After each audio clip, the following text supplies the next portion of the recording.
Welcome back to Kings of the North, something special. Lesmerises and Bill Landis introducing you to The North Remembers.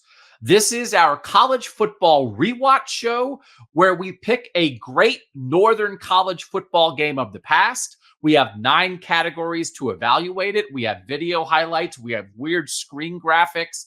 We have crazy things in the stands. We have great players and wild plays, Bill Landis. And we want to relive the best of Northern football over the last 40 years or so. Yeah, I'm really excited about it. And some of these games, I will be familiar with, but I had never seen this game before. So this wasn't me reliving it. This was me experiencing it for the first time. Oh, this is good because I watched this game. I was like a man when I watched this game, right? I was in college. When this game happened. And our game is 1994, Colorado at Michigan.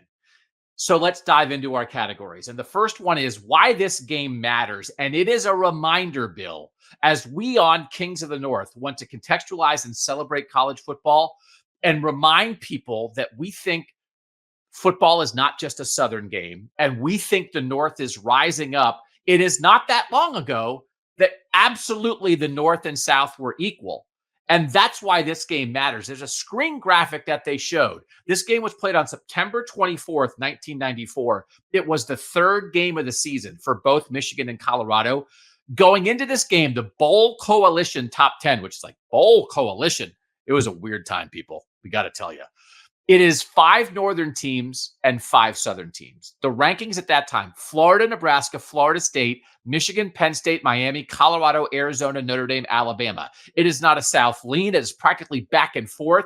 We're talking about a 4 versus 7 matchup in this game, Bill, in the non-conference. It is a pre-conference banger where the North is on absolutely equal footing with the South, which is where I think we're getting back to in the sport. But in 1994, we were absolutely there. Yeah, that's a beautiful graphic. That's like Thanos balancing the thing on his finger, right? Perfectly balanced in every way. Yeah.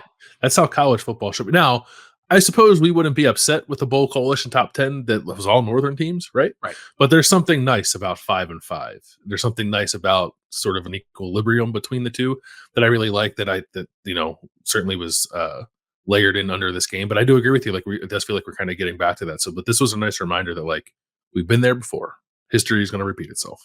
Right. And we really think that's what we're getting back to. And by the way, this is a reminder of back then what you would do in the non-conference. Michigan opened with Boston College, then played Notre Dame, and then played Colorado. Michigan was 2-0 coming into this game. I think Notre Dame was number 3 in the country, and Michigan beat them. Colorado played Northeast Louisiana to open. Then they destroyed Wisconsin. Then they played Michigan. And the week after this, they went and played Texas, which at that point was a non-conference game. This is what they did back then. And again, Bill, I think in the 12-team college football playoff era where you're not afraid to lose, I would love to see us get back to a world where teams are playing not just 1, but maybe 2 real non-conference bangers. Because again, 1994, 30 years ago, that was normal. There just wasn't the thought process, I think, back then. At least it doesn't seem like it back then of will this game help or hurt me in terms of the Bowl Coalition, getting to play for national championship contention? It's no, we're good. They're good. We're going to go play them. And I think that sentiment is coming back a little bit, and it's fueled by the lack of fear or a lessened fear now that one loss will be punitive in a way that you can't compete for a national title. I don't particularly care what is fueling it, as long as we get back to it. And it does. If you look at a lot of the schedules in the future, I think we are going to get more of these games. King of the game. Who was the guy that popped off the screen in this game? And you and I agree on this. Mm-hmm. And it is Kordell Stewart, the quarterback of the Colorado Buffaloes in this game. 21 of 32, 294 yards passing. Also ran it 20 times for 85 yards.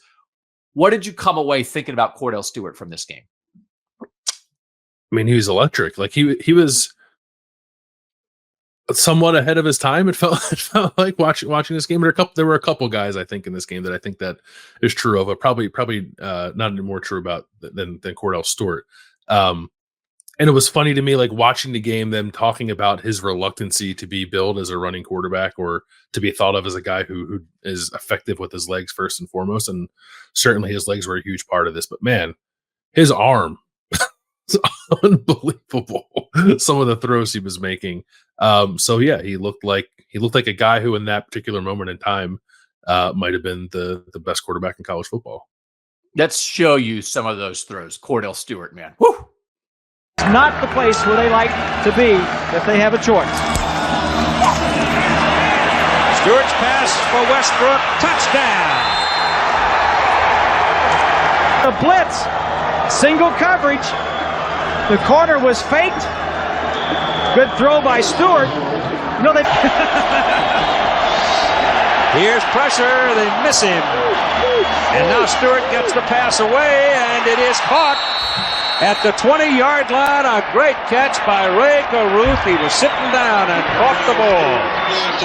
And we're going to talk about Ray Caruth later. But for now, Kordell Stewart, I think you see visions of Troy Smith at Ohio State 12 years later in this Kordell Stewart performance. And this is what I want to ask, Bill. Did Kordell Stewart invent the modern quarterback? Not only at the college level, but now at the NFL level. Because he went on, he became Slash in the NFL, drafted by the Pittsburgh Steelers as a receiver for his first couple of years, becomes a starting quarterback, is 48-34 as a starting quarterback in the NFL. This next draft in 1995, the top 4 quarterbacks drafted, 2 first-round quarterbacks. Steve McNair from Alcorn State, that they show a highlight of Steve McNair during this game, and they call him Steve McNair. Like, man, we are just getting used to this guy. And Kerry Collins from Penn State. The next 2 quarterbacks drafted, the 2 quarterbacks from this game. Todd Collins from Michigan, Kordell Stewart from Colorado, both second-round quarterbacks. But what Kordell did in college and the NFL, I think it's the birth of the modern quarterback. I would agree with that. When you asked me that question, the first name that came to mind that I might throw out there as a rebuttal is like Randall Cunningham. But I think Randall Cunningham was still early. Like we're talking like almost 10 years before Kordell Stewart was drafted. And I think at that time, people were like, I don't know what to do with this.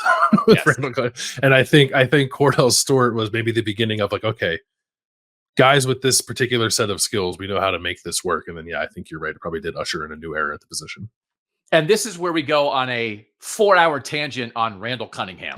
Do you want to do that, or do we got to? No, probably not. No. This is not the place for this. UNLV is not of the North. Oh. I will tell you that this game included the guy who won the Heisman Trophy this season.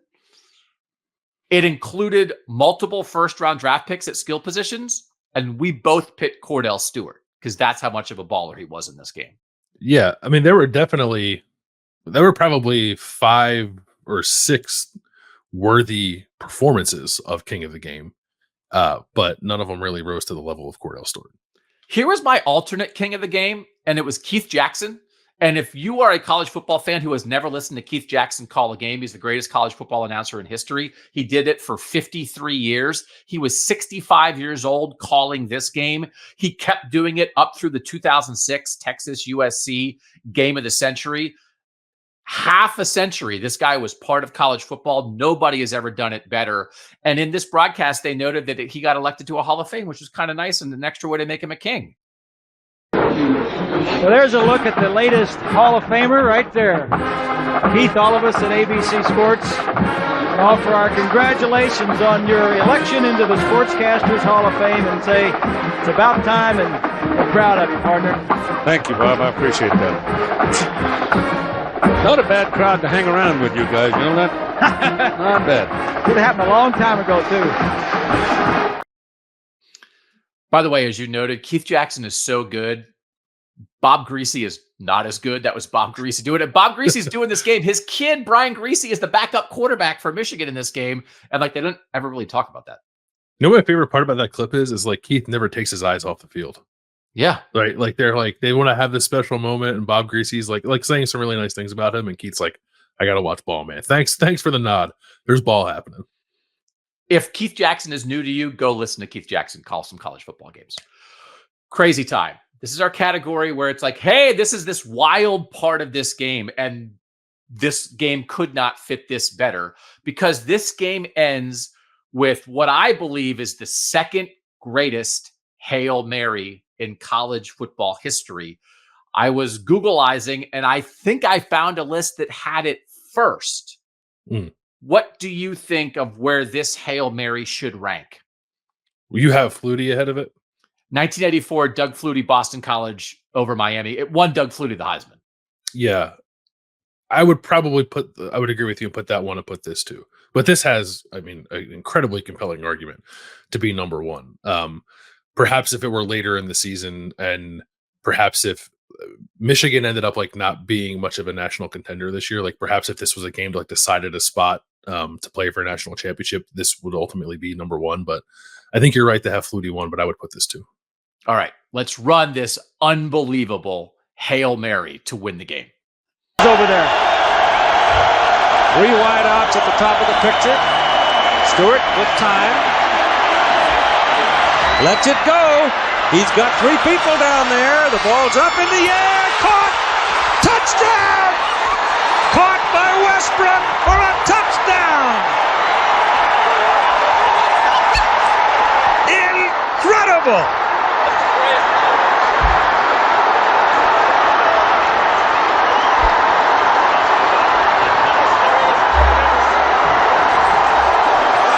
Colorado.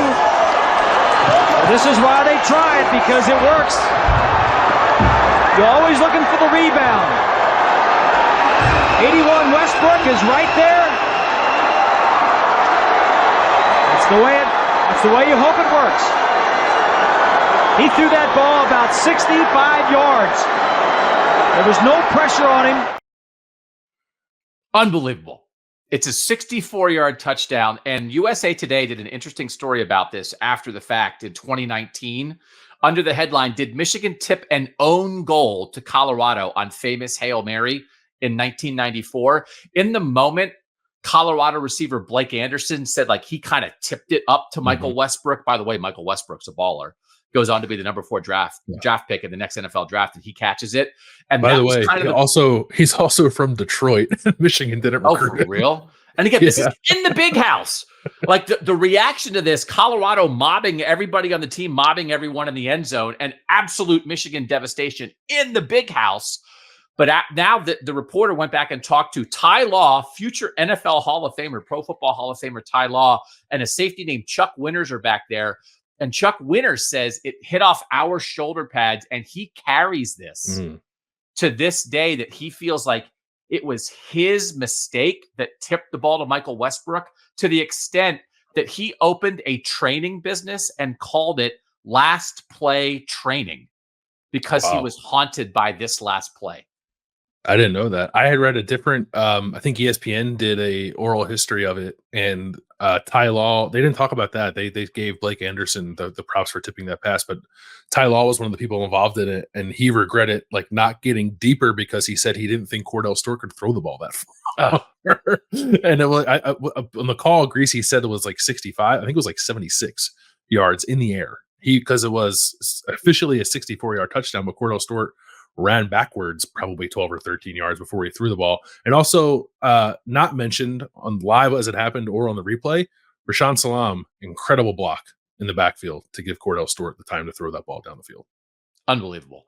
So again, you could argue about if it's the greatest, but it's like, it's not just excellent, it's really well executed, because it's not as much luck to it as there is in a lot of Hail Marys. And one of the things, it was a really weird end to the first half, where they ended the first half, they started running the commercials, and then they were like, oh, wait, there's 2 seconds left, and they came back to it.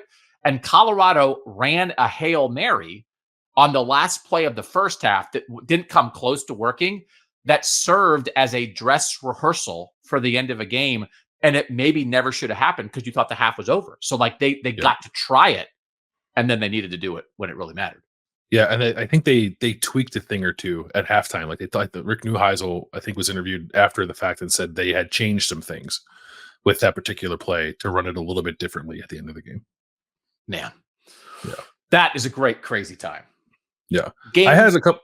Oh, you got it. Oh, you have other. Oh, you have other crazy. There was more. How could there be more crazy than this? There's nothing. There's absolutely nothing more crazy than this. But just in the name of mentioning things.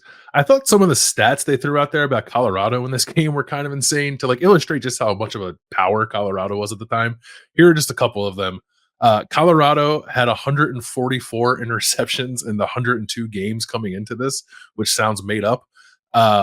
Colorado was 1-7 in its last 8 games on grass, and they were totally obsessed with Colorado playing on grass in the Big House in this game. Obviously, they won this one, so it was their second win in 9 tries. The other win on grass was them beating Notre Dame in the 1990 Orange Bowl to win the national championship. And then the other one, which became apt at the end of this game, coming into this game since 1988, so 1988 to 1994, Colorado had scored 56 times on 75 tries, a 75% clip while operating in the 2-minute drill. What a program. That's why they're still a huge national power today. The Colorado Buffaloes, undeniable. That's right.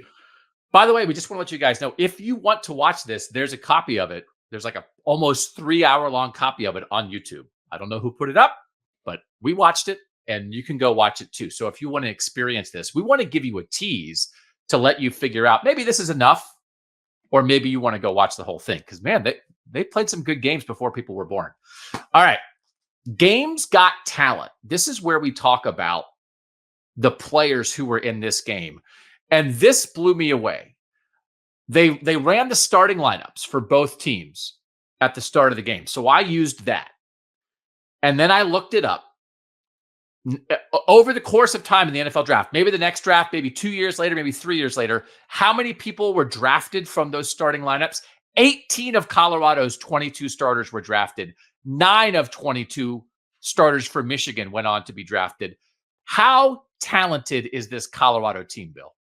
It's insane. I mean, it would be an impossible task, but like go back through the last 40 years of college football and how many singular teams had that high of a percentage of its starters eventually drafted, right? There have been some, right? There have been programs that have had like draft classes in the dozens and 14 and 15, right? So it's not unheard of, but 18 of 22 certainly hits you pretty hard when you see it written out like that. That's crazy.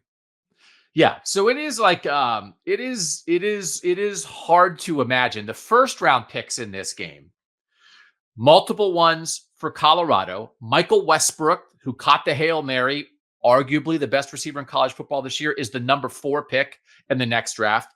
Rashaan Salaam, the running back who wins the Heisman Trophy this season. We'll talk about him more in a little bit. He goes on to be a first-round pick.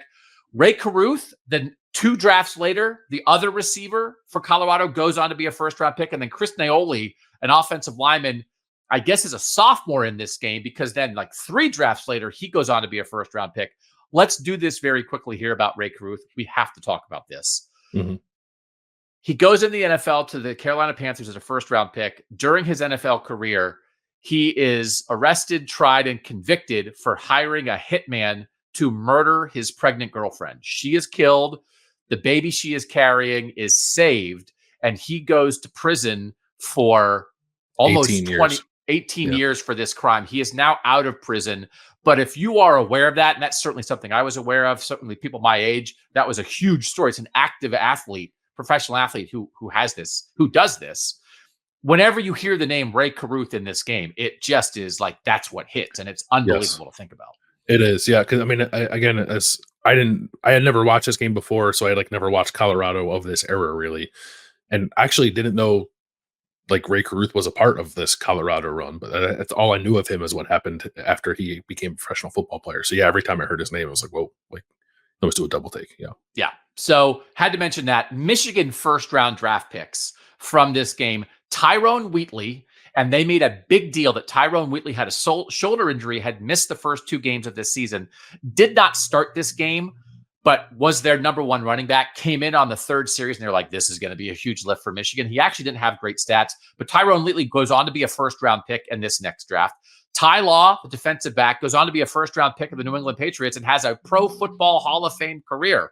Also a first-round pick, the left tackle, Trezell Jenkins from Michigan, is a first-round pick, and then Tim Biakabatuka becomes the Michigan starter the next year. He starts for Wheatley in this game because Wheatley's hurt. Looks really good, I think, and then goes on to be a top 10 pick the year following. I actually thought that if you just watch this game, Rashaan Salaam had better stats in the end. I thought watching them run, I thought Tim Biakabatuka was the best running back in this game. Yeah, his like shiftiness in the backfield really like kind of takes your breath away almost. There were a couple of runs where it looked like he should have been dead in the backfield. He like made one stutter step and then got through and ended up making something out of nothing. But yeah, I mean, statistical production, you're right, Rashaan Salaam was the best. But yeah, I think with your eyeballs, Tim Biakabatuka looked the best, and also like makes you kind of wonder maybe if they just kind of rode Tim Biakabatuka the whole time instead of riding coming off an injury, not looking 100% Tyrone Wheatley, if things might have gone a little different. At the time, Tyrone Wheatley played poorly, but Tim Biakabatuka played really well. Tyrone Wheatley, 17 carries for 50 yards in this game. Tim Biakabatuka, 19 carries for 81 yards. It actually felt like more to me as it happened. Rashaan Salaam, 22 carries for 143 yards. So I think Colorado winning this game certainly helps Rashaan Salaam's Heisman case. But the next week, Colorado plays Texas, and Rashaan Salaam carries it 35 times for 317 yards. And that's where the Heisman case really starts. He winds up with 10 games that season of at least 100 yards, but you drop 3 bills on the Longhorns and people pay attention. Yeah, we used to be a proper sport. But really, like a reminder of like what Colorado was. Like if you think that Deion Sanders invented Colorado football, he's brought back a program that had been in the doldrums. This was a national power, and the talent in this game proved it. Yeah. They went toe-to-toe with Michigan. This was like they won on a Hail Mary. It was not a fluke. Colorado was so good they went on. They did not win the national title this year. Again, you talked about they were a couple years removed from a national title. They lost to Nebraska later this year in a game that was like a top 3 matchup. And then I think Nebraska goes on and wins the national title. But like Colorado is right there. And if this game had set them on a path to a national title, it might be the greatest game in college football history. But the point is they played Michigan, they played Wisconsin, they played Colorado, they played Nebraska, they played Texas, they played all these great teams, and they wound up with 1 loss. But man, they were good. They were awesome. And they were, it's easy to say after the fact, right? A lot of players were interviewed after this game and in the years after, and they all said, like, we knew we were going to win, we knew we were going to come back. But watching it, like you could see it, right? Like they never, even as the second half got a little wonky and Michigan started to pull away, like I never thought I saw from Colorado that like they thought they were going to lose it. Like it just seemed like they knew if they had the ball at the end, they were going to win. Yeah. Let's talk about the coaches in this game. We call this coach effect. And this is fascinating because the number one thing that you need to take away from this game is that both head coaches, this is their last season as the head coaches at Michigan and Colorado. Let's talk first, Bill, about the Michigan side of things. Yeah, so this is Gary Moeller's last year at Michigan. Not by design, I don't think. There was an issue at the end of this season or in the offseason after the season was over where he was caught on tape like a drunken disorderly situation that I think also involved him putting his hands on a police officer.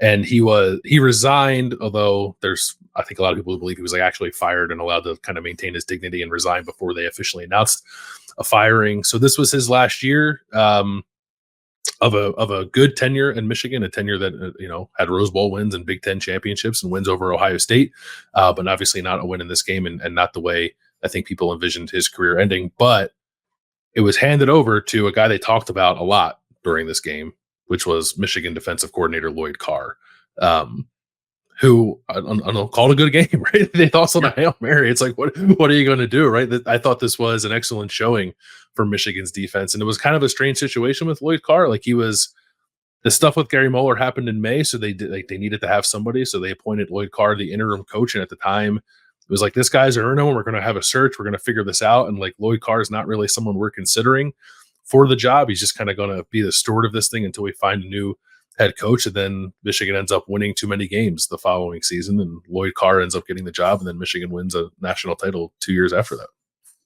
Yeah, it's wild what Gary Moeller could have done. And as you said, that derailed his career. Mm-hmm. On the other side of things, Bill McCartney chose to leave. But let's start with Rick Neuheisel, who I also think might have invented the young whippersnapper offensive guru in college football.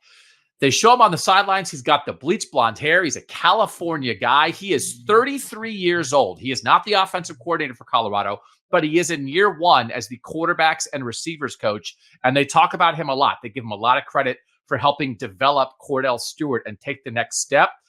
And Bill McCartney, after this season, resigns and forms a Christian men's group called the Promise Keepers. And he dedicates his life to that.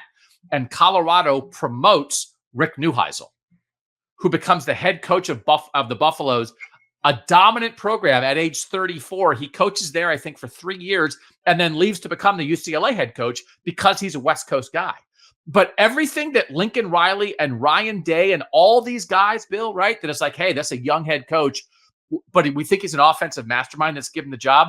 Rick Neuheisel got a job at one of the 10 best programs in the country before he was 35 after he'd been at Colorado for 1 year.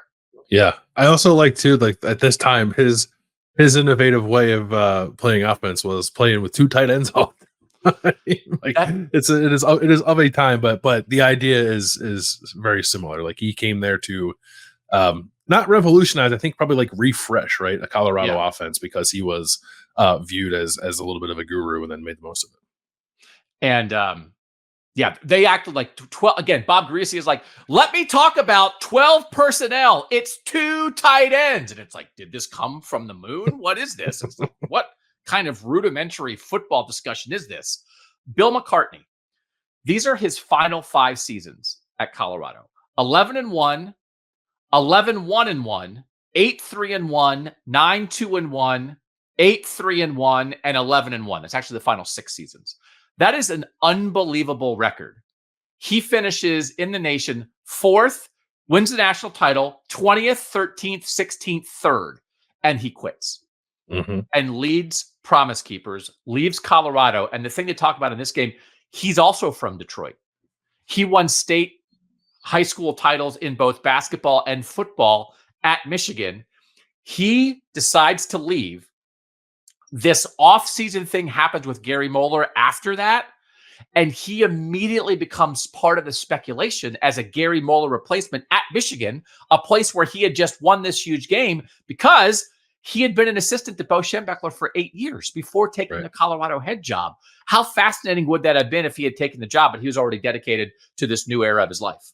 Yeah, it would have been an incredible story. I think he actually had to hold a press conference and said, like, I'm not taking a Michigan job. But it makes me wonder, like, I don't know that I've ever seen this written or said anywhere expressly, but we're hiring a Bo Schembechler guy no matter what, because Lloyd Carr was obviously one too. So if Bill McCartney says I'm not going to do it, then it's just like, all right, well then it's Lloyd Carr. Like I wonder if how much they even entertained like going outside of the Bo Schembechler tree with that hire at the time. Yeah, at that time, maybe not at all. We had talked about this a little bit. The idea that when they promoted Lloyd Carr, it happened in May. It was like a 1-year thing. We'll do Lloyd Carr for now. And there were even quotes from the AD. It's fascinating stuff back then, the stuff people would say. The AD is quoted as, I know there's a lot of candidates out there. And he listed people, including Jim Tressel, the Youngstown State head coach. He's like, I know people think that Tony Dungy and Jim Tressel are candidates for this job. And of course, Bill McCartney is floating out there, but they give it to Carr on an interim basis. And as you said, they're good enough. They keep him, and he ends up winning a national title at Michigan. This is similar to when Jim Tressel did get fired at Ohio State, resigned on Memorial Day before the 2011 season. They went with Luke Fickell, the defensive coordinator, promoted for 1 year. And then Luke Fickell didn't get to keep the job. They went to Urban Meyer. What did you think of how all that played out, that they did go with Carr as an interim who then earned it? It was a little surprising to me. Like you and I talked about it, off the show, obviously, like would that happen today? And then you made the point about what happened with Ohio State. Like it just kind of blows my mind that a program, especially a program with the stature of Michigan, that at the time, was a program that thought it could contend for national championships, have sort of like been on the cusp of it a couple of times leading up to that, would just like not throw away a season, but just sort of like accept getting dealt a raw hand and just having an interim coach for a year while they search for somebody. Like I part of me thinks that if that did happen today, whichever program it was, they would be very aggressive about going to find like a permanent head coach and not just have a year of an interim. All right, let's go to memes. Memes didn't exist in 1994, but they exist now. What would have been a meme from this game, Bill, in your mind? So after Colorado scored its first touchdown, they cut to Chip, the buffalo, Colorado's mascot. And I don't know what he's doing with the water bottle in this video, but it seems to me like he is mimicking urinating on Michigan's field with the water bottle after Michigan scores, or after Colorado scores its first touchdown. There for the catch. And old Chip's having a time. And if you have to ask how come he's called Chip, then you ain't been listening. That is some sideways stuff. It's mimicked urination and then Keith Jackson reminding people that he's named for poop. Yeah. Like, okay, here we are. My meme is an interview that happens in the stands. Again, they talked a lot about Bill McCartney's history in Michigan growing up. And they mentioned that his 83-year-old mother is there. And I said, I was thinking as it happened, man, if this was today, Tom Rinaldi would have done an 8-minute report in the pregame with soft music and lighting about Bill McCartney growing up in Michigan. They would have talked to his mom. Then I'm like, oh, I wish they talked to his mom. And then they talked to his mom. And Lynn Swan interviews an 83-year-old woman in the midst of the game. And here it is. Coach Bill McCartney's mom is here. This is Ruth McCartney. Now, Ruth, how long have you been looking forward to this game being played? Long time. Long time. Yeah. How much does it mean to you have your son back here and coaching a football game? An awful lot. Yeah. A big lot. Well, you know your son is behind a little bit now, but you think he's got a couple of tricks up his sleeve for us? Get him. We're going to get him. We're going to get him. They're down 2 scores with like 8 minutes left when they interview her. Colorado scores 2 touchdowns in the final 3:52 to win the game. Ruth McCartney cursed Michigan. She gave him a little voodoo. We're going to get him would have been a meme because it worked. Meme that. Ruth McCartney, the worst in-game interview in the history of sports, but she predicted the future. Yeah. Shout out to Ruth for making the most of it, right? She wasn't teed up all that great, but she delivered. She got her boy a victory. What else can you ask? Thanks, Mom. The South can cram it. We have to have this category. Like, what are you? We're going to go on Kings of the North and not tell the South to cram it. So this is something that happens during the course of the game that is pro-North, that is anti-South, that is like, ha, ha, ha. So what's your ha, ha, ha? You can cram it, South. Just some of the players from the South that were really good and instrumental in this game. And for me, like Kordell Stewart's from Louisiana, right? So he's the biggest one. But I mostly wanted to use this as an excuse to talk about Chris Hudson, the defensive back from Colorado, who is from Texas, who might be my new favorite football player. I could not stop watching him, especially in the first quarter of this game. He was all over the place. He is, I guess, like a multi-positional defensive back. He's playing in the slot. He's playing out wide a corner. They're putting him on the line of scrimmage. And he's blitzing, and he's just like making plays all over the place. At one point in the game, he like flips a Monty Toomer up on his head when he breaks up a pass, and it's awesome. So there's some clips here we have of it, of what Chris Hudson did in this game. But again, you want to talk about a guy who was like before his time. Like, this is the positionless football defender that like everyone craves now. And Colorado had him this year, and he won the Thorpe Award this season. So it's not like he was overlooked, but like, I don't know, he's not talked about enough because this guy was an absolute dog. Shea Foster, the fullback, is out as a receiver, but they go down the middle for Amani Toomer. Toomer is covered by Chris Hudson. 3rd down and 7. Blitz comes, steps away from it, and gets the pass away. And the pass is in. Wheatley is back at tailback. Chris Hudson has him in his sights. And Chris. How much do you love guys who look like they have a 2x4 in their shoulder pads? Yeah, some great aesthetic in this game. For sure. That's ball and 90s style, baby. The South can cram it is that as this game was happening, this game is referred to as the Miracle at Michigan. A huge upset was happening because Miami was having a 58-game home winning streak broken by a King of the North, the Washington Huskies. They talked about this constantly. There's constant updates. There's constant scoreboard, other games being shown during this game. They hadn't lost at home since 1985. It's 1994, and Washington gets them on this day. So, like, a great day for the North. You have a North banger between Colorado and Michigan, and you have Washington taking down the Hurricanes. So Man, I just loved it. Now, what a Cram! Cram that, Miami. It was a pretty good Cram. This is I wasn't sure where to mention this. I just wanted to know if you caught it. It's not necessarily a South can cram it moment, but it is South related. At one point in this game, they are updating the score of the Tennessee-Mississippi State game, and Keith Jackson says Todd Helton, the starting quarterback, injured his knee, and the true freshman had to come in and he finished the game. It was Peyton Manning. He's just the true freshman. Yeah. Wow. And Todd Helton, like future Major League Baseball batting leader. Right. It's 390 at Coors Field. It was just like, and Peyton Manning took over that game, started the next week, and then started every game the rest of his career at Tennessee. Wow. I did not catch that at all. That's well done by you. By the way, they called that Washington win over Miami the whammy in Miami. So the whammy in Miami and the miracle at Michigan were happening simultaneously. Love that. All right, let's go to if it happened now, like what we would take into this world. And they are obsessed with the 2-point conversion chart. They have this chart. They show it during the game. It's when you should go for 2 and when you should go for 1. It's crazy. Decisions. Go for 2, kick the PAT. Go for 2, kick the PAT. And they are addicted to it to the point that Michigan scores to cut it to 14-9 in the first half, right? And they go for 2. They get a penalty.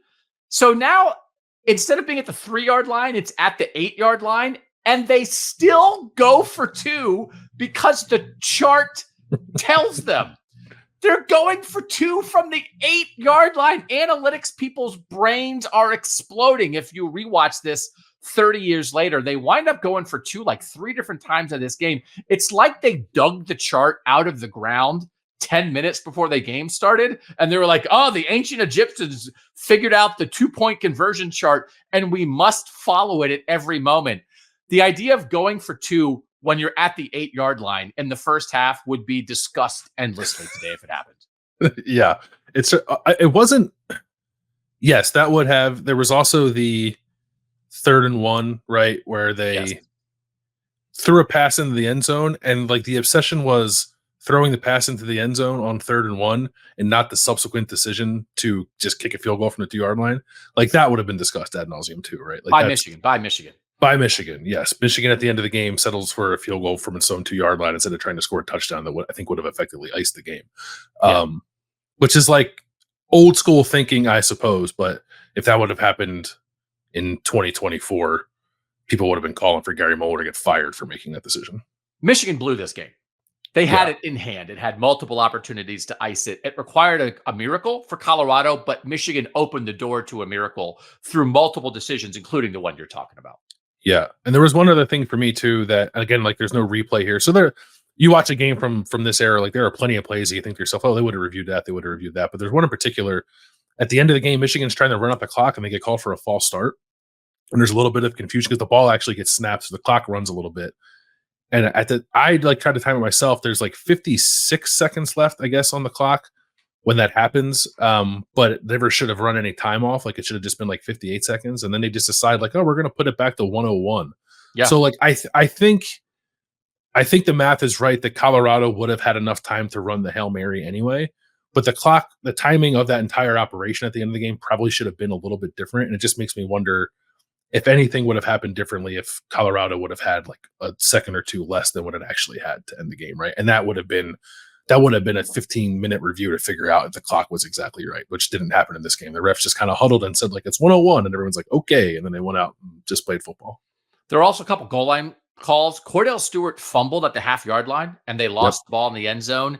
Did not get replayed. I think the call was right. Michigan's first touchdown, it actually looked like might have been short of the end zone, did not get replayed because they didn't have replay. But like you're waiting 30 years later, you're waiting for the replay and it never comes. So what do we rate this game? On a scale of 1 to 1,000, the KOTN rating for this game, Bill, what do you have?